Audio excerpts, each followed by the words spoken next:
This is Phil Woolery with Purdue Extension, and today I'm out at the Starke County Soil and Water Conservation District's test plots.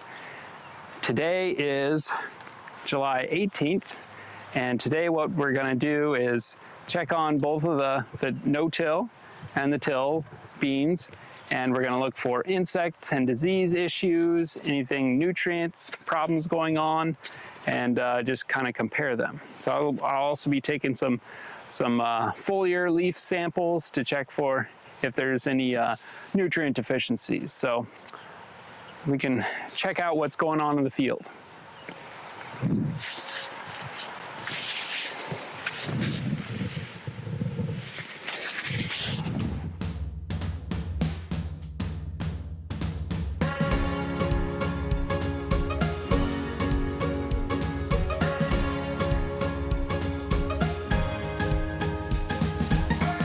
So looking at the physical differences between these plants, we have in this row here, this is the start of the tillage, and over here is start of the no-till. So just looking at them visually, the tillage beans are a little bit taller, a couple inches taller and a little bit bushier. So it looks like they've kind of canopied out. They've closed the gap in between in between the rows before these no-till beans. And that can be helpful. It shades out any potential weeds coming up and also helps with soil moisture.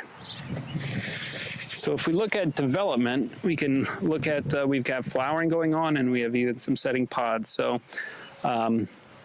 in soybean kind of morphology, if we have blooms at the top four nodes here where we have leaves coming out, which are called the nodes, then we're in V2. And if we have some pod setting, I don't think we're almost to V3, which would be starting setting pods. He's a little bit too small here for that. So kind of in between V2 to V3 is the kind of the growth stage of these plants. And it's the same between the no-till and the till beans on these. So after going through the field, pretty much the only insects I found were some Japanese beetles, and they feed on some leaves, and you can kind of see some of the damage here. They kind of what we call skeletonize the leaves. These beetles, they eat on a variety of different plants, including soybeans. But typically, they're not considered a serious pest in soybeans, and it's rarely, if ever, that you'd want to treat to control these. I checked for soybean aphids, didn't find any, and some other ones. I did find a few grasshoppers, which can be feeding on them as well, but the populations weren't very high, so nothing of concern there. On the disease side, I did find in the tilled soybeans, the tillage section, that we had some brown spots starting on the leaves at the base. I did not see that in the no-till section. That's probably because we have this canopy closure happening and it's staying more moist down there, it's not drying out, and those lower leaves are more susceptible to that disease. So right now it's not a concern, but if if conditions can be right, later in the season, that can move up the canopy and reduce the amount of photosynthesis that these beans can do, and that can reduce the pod fill and ultimately the yield of these. So that'd be something to watch out for in the future. The other disease that I saw in both of these is about equal in there, so there's no difference, is downy mildew. And you can see that there's scattered spots of it on there, and basically if you're looking at these soybean leaves and there's kind of a yellowish kind of off color spot there, and if you turn over on the underside there's kind of some fuzzy gray fungus growing there. That's downy mildew. Typically that's not a concern for soybeans, as rarely ever reaches the point of economic importance. So those are the kind of things we found. The other thing, it's spotty and not necessarily related to tillage or no-till. There's some spots where we have, looks like manganese deficiency, and it's, so that's causing the plants to be a little shorter, some off-color leaves and everything there. So I took some samples and we'll get them sent out to the lab and check on what we find there. but looks based on the symptoms like a manganese deficiency, which is fairly common for fields like these in our area. So I think next I'm gonna dig up a couple plants in both these and check on their root systems and see if there's any differences in that, and that can explain some of these differences in development there.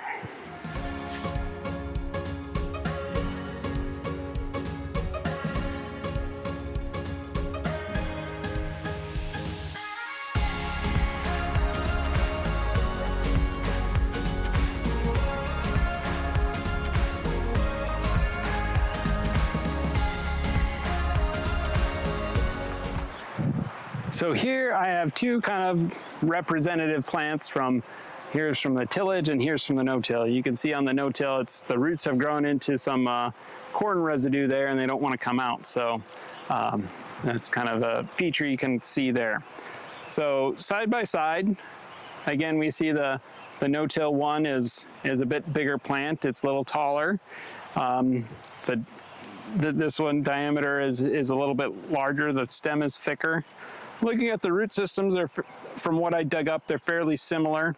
They both have a good amount. This one has a ton of these nodules on there, and these are what produces the nitrogen that helps them grow but this one also has a lot of good ones on it there.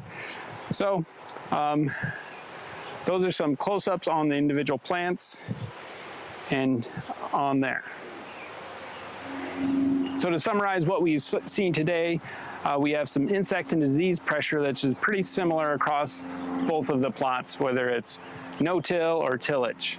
The tillage ones, the plants tend to be a little bit larger than our no-till ones.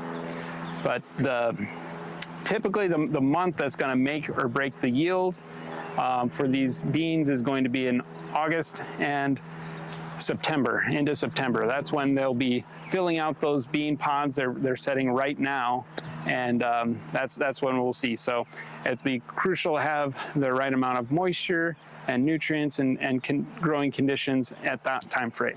But this is right now where they're getting set up kind of for a successful August to fill out those beans and have a good harvest.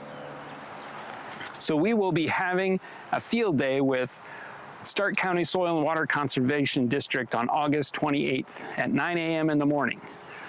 And at that, we're going to have Sean Castile, the Purdue soybean specialist. He'll be out here and looking at the different plants and comparing the growth between the two and how that's going to be setting up for harvest and any concerns and everything.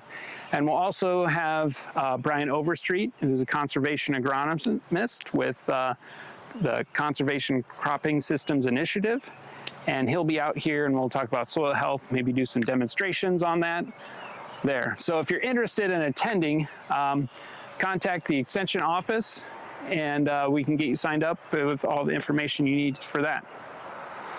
So if you have any questions about soybeans or any other topics, you can reach out to me by email or in the comments below. And I'll see you on the next time.